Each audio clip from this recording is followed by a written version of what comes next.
Lovelady factory car, if you like, that's being driven by Ryan Marsden at the moment. That's the brand new Lovelady chassis. It's got some interesting little technological tricks and developments on it.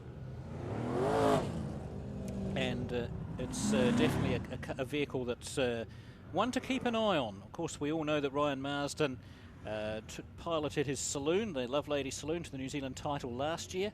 And now we've got that super saloon coming out of the Lovelady stable, and it's definitely a very quick car. Set the lap record here at Woodford Glen earlier this season. Set the lap record in the first meeting, and of course that created an interesting battle because unfortunately the same night he lunched that Ford motor. He did, didn't he? And alongside him on the back of the grid there in this race is going to be the 6 car of Kane Lawson, and that's interesting because that is the brand new Hypermac design. Yeah, Gen 5, and Kane's came to grips with it very quickly, but then everybody else sort of caught up. That's right. So Kane and the car owned by Dennis Bolt, I think, driven by Kane Lawson. It's a very quick car, and he's come very close to that lap record as well. So watch those two at the back, the 17 car on the outside, the 6 of Kane Lawson on the inside. They're both very quick cars. And right at the back there, the 444 of Kevin Huddleston. And that car's got a little interesting history too, hasn't it, Jerry? It's one of Trevor Elliott's old cars, and one of the early Hypermacs, and Kevin Huddleston just not getting the race time since the earthquakes. Of course, Kevin being instrumental in a lot of the waterworks in Christchurch. Yeah. So he's been a very, very, very busy competitor outside of the competition world in the last few years.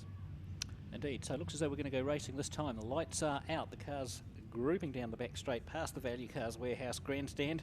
And Brian's got the green flag in his hand, which means we're just about ready to go. Roger Nees on the inside, Josh Bolton on the outside. Interesting race, this one, to the first corner.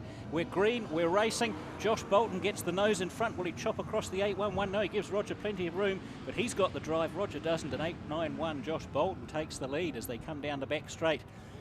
Awesome drive from the 58 of Richie Taylor there to slot into third place, just tagging the back of the 811 and causing a concertina effect behind him. All sorts of mayhem there as cars brake to avoid.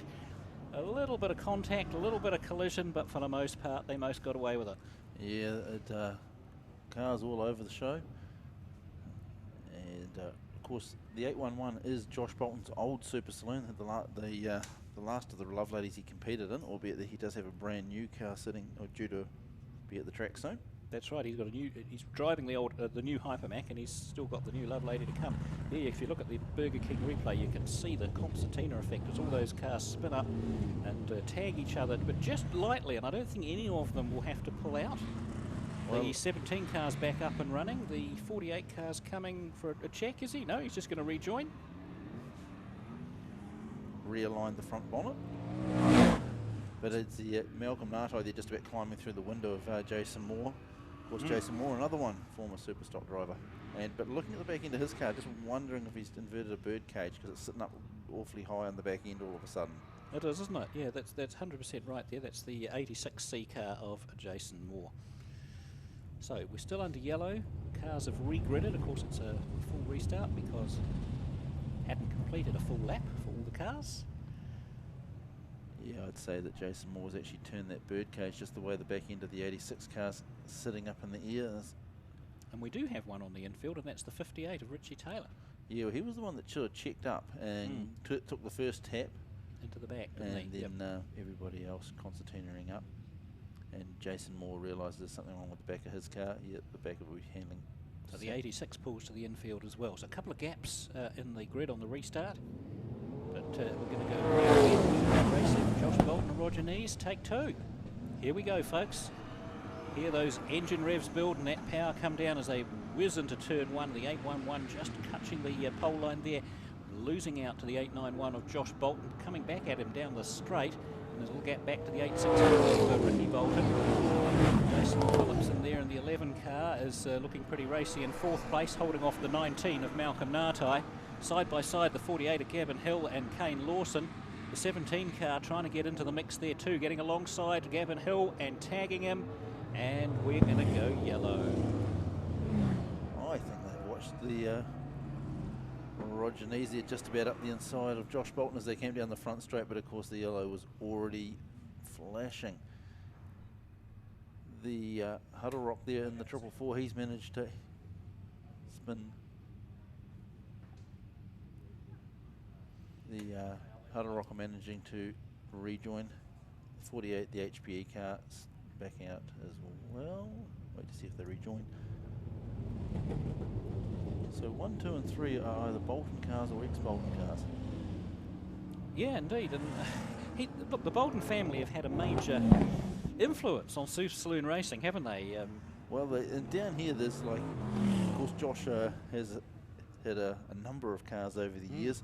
There seems to be every couple of years there's something new coming out of the stables. And they are all racing in some way, shape or form around the country as still competitive machines. Oh, very much so, because of course Josh, builds the best cars. They look absolutely fantastic. If you get the chance in the pits to go down and have a look. Just watching Gavin Hill re-enter, he just about put the right rear through the left front of Ryan Marston as they rejoined. I think there might be a little bit of a kettle boiling in the 48 car at the moment. So we'll hopefully get this Super Saloon race back underway very, very shortly. After this race, which is brought to us by L&J Cartage, we'll go back to Superstocks for their TWS Championship. That'll be the other two groups against each other. For now, some more laps of Super Saloon action. Here we go, off the restart. Josh Bolton keeps it tight. 811 trying to find a way up the inside. Gets a little push on the back from the 861 of Ricky Bolton. The 11 car of Phillips is in the mix there as well, holding off 19 Malcolm Nartai. Kane Lawson coming to join that party. It's pretty tight, not much between any of these cars. Bolton's got a car length or two over the 811 of Roger Nees. Ricky Bolton keeping them both honest, and Phillips keeping up with them. Nartai in the 19 car running a little higher on the track, finding more grip on the outside. Kane Lawson following right on his tail as well. Coming out of the Enviro turn and clicking off another lap. That's the 891 of Josh Bolton. The 811 of Roger Nees is in the mix there as well. We go back through 861 of Ricky Bolton. Phillips, Kane Lawson's got ahead of Malcolm Nartai there. And Gavin Hill on the back of the Nartai machine now in the 17. Wheel lifting as he goes into 3 of Ryan Marsden. Back of the field, the 444 car of Kevin Huddleston. Go back front side now, the 891 of Josh Bolton. He's got a couple of car links over the 811 of Roger Nees. Quite a gap back now to that to Ricky Bolton. Jason Phillips under pressure from the 6 car of Kane Lawson. He's using that horsepower, that brand new Hypermax chassis, and easily carves through the 11 machine to take over 4th place. Malcolm Nartai in the 19 car under a bit of pressure from the 48 of Gavin Hill. Seems to pull away from him on the straights, comes over and close on him on the turns. And these cars are racing very tight. Malcolm Nartai gets up the inside of the 11 car, the Stoneleigh Mason machine, and Gavin Hill's going to try and do the same. The 444 car pulls to the infield, obviously some issues there. Back out front now, white flag time for Josh Bolton. He's got a decent enough gap over the 811 of Roger Nees. A long way back to the 861 of Ricky Bolton. The 6 car of Kane Lawson putting pressure on Ricky now. They're going to be side by side down the back straight. I wouldn't mind betting that Kane Lawson gets past him. But out front, coming out of Enviro turn and taking his checkered flag, Josh Bolton says thank you very much for the race win. 811 Roger Nees second. Ricky manages to hold out Kane for 3rd place. And the Super Saloons there keeping it reasonably tame. I think they were a bit more aggro under the yellow light than we thought they might have been. But well, they were, weren't they? But no, some good racing there on a relatively short race, just 8 laps. We're spoilt with these 15 laps Superstock races, aren't we? Well, we certainly are. And I guess the Super Saloons, they have that level of desperation that you don't get in a 20 lap race.